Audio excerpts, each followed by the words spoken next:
Company of Heroes 2 is the sequel to the highest rated RTS of all time. It takes place on the Eastern Front, which is one of the most vicious and epic battles that human history has ever been exposed to.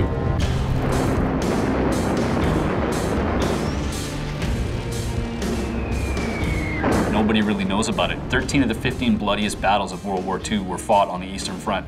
The losses are in the millions. The scale of it is something that you haven't seen before. The story is something you haven't seen before. In Company of Heroes 2, gamers can expect a lot of different things than they would have seen in the first version. The Essence Engine 3.0 is a great engine. One of the things that we wanted to up was the feeling of connecting you to the world. The new line of sight system we're calling True Sight in Company of Heroes 2 introduces something that we don't think has ever been done quite this way before for RTS. True Sight basically takes into account things that would block your line of sight and represents that in a dynamic fog of war system. So as you come around a corner, if there's a wall that you wouldn't be able to see over, you don't get to see what's behind that. And that opens up a ton of tactical and strategic options for flanking, for sneak attacks, for ambushes. So it really makes you think a whole lot differently about how you move about the world. You talk about little things that make a big difference, and vaulting is one of those little things that makes a huge difference. In Company of Heroes 1, you had no opportunity to go around small obstacles, and this is something that I think that everyone would expect that an infantry soldier would be able to do, is jump over something as high as their waist. And it really prevented players from executing strategies that they wanted to. A great example of how we use vaulting in Company of Heroes 2 is that we wanted to get a visual language of any passable wall being something that you could climb over. If you pair that up with cold tech, there's a lot of situations in the game where the long way around, you're probably not going to make it. If you vault, now you can get to a location where you can take cover, stop freezing, or get somewhere where you might be able to get heat and warm up again.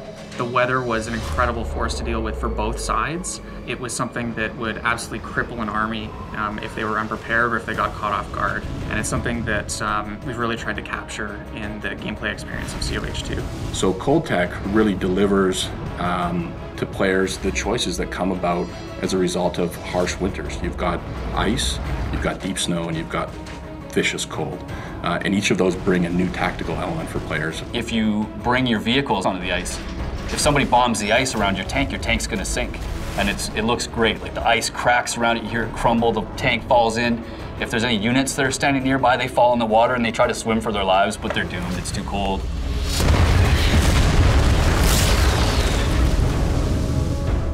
So I remember playing one of our multiplayer maps early in development, where I had originally played it in the spring. Now it's in the dead of winter. The rivers are now frozen over. My tanks and my troops can travel over them. The cover is all changed. It's a completely different experience. And that's what makes Company of Heroes so amazing.